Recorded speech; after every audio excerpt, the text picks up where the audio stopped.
Hi guys, good morning. So day 4 tayo ngayon.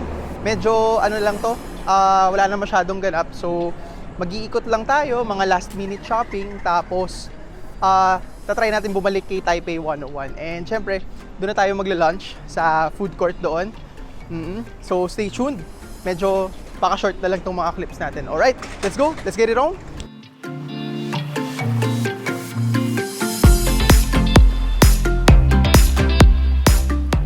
Magpapa-picture tayo ngayon guys sa yung famous logo ng Taipei dito sa Ximending, yung in support of LGBTQ, yung parang rainbow na may nakasulat na Taipei sa road. Ayan siya, oh. Marami nagpapa-picture. Pipila tayo mamaya. Ngayon natin siya gagawin kasi yung mga past na punta natin dito, marami nagpapa-picture, lalo na sa gabi, sobrang dami. So tinimingan talaga natin na umaga para konti. Yun nga lang, may mga dumadaan na kotse. So, yun. Sana makakuha tayo ng great shots. Alright?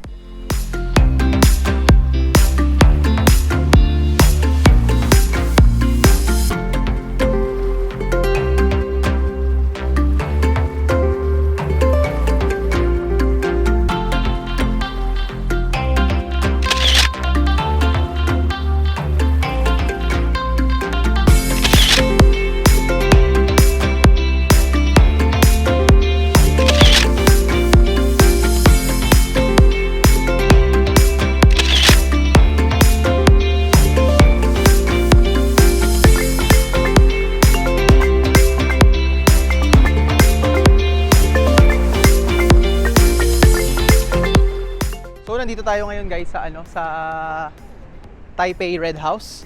Yan siya. Red House Theater. Yan siya. Okay. So, konting background lang sa natin sa Taipei Red House. 1908 siya ginawa and designed by a Japanese architect. So, one of the oldest. This is one of the oldest theater here in Taipei. So, marami na siyang naipalabas na mga classical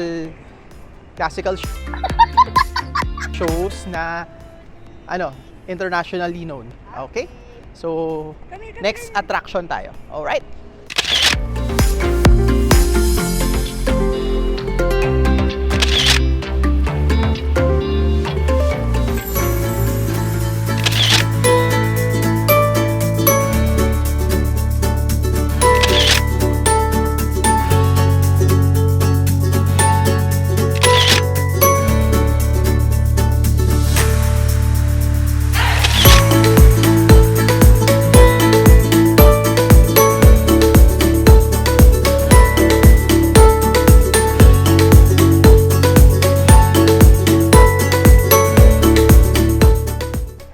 Guys, welcome to the historic block in Taipei. So, malapit lang siya sa Longshan.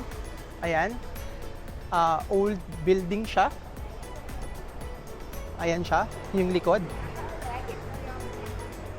Kita ba? Ayan. Okay. Yan, actually, aksidente lang namin itong nakita. Pagkagaling sa Longshan. Maganda siya. So, ikutin natin guys. Let's go!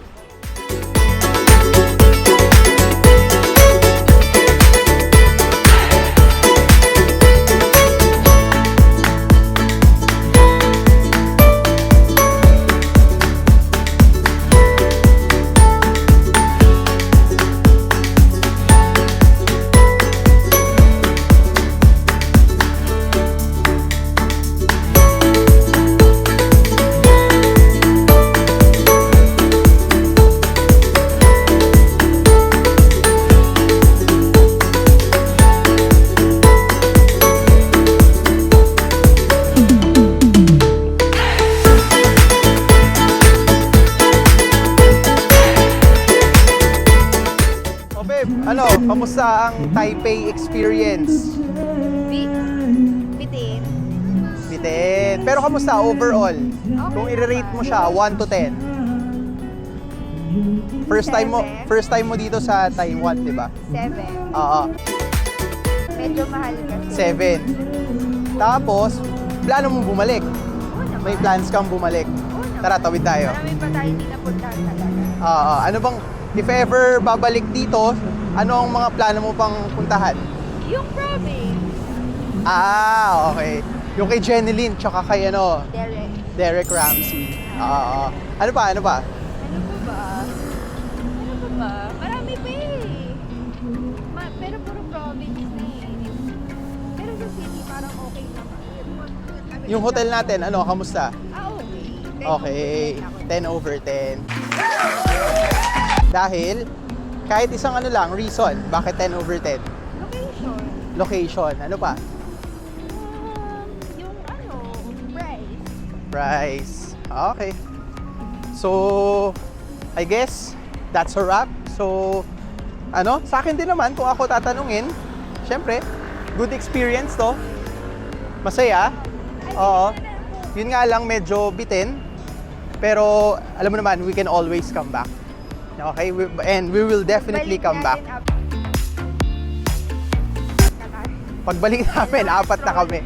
2 stroller. Well, anyway, yeah. On to the next adventure. See you guys and stay tuned. Alright, good night!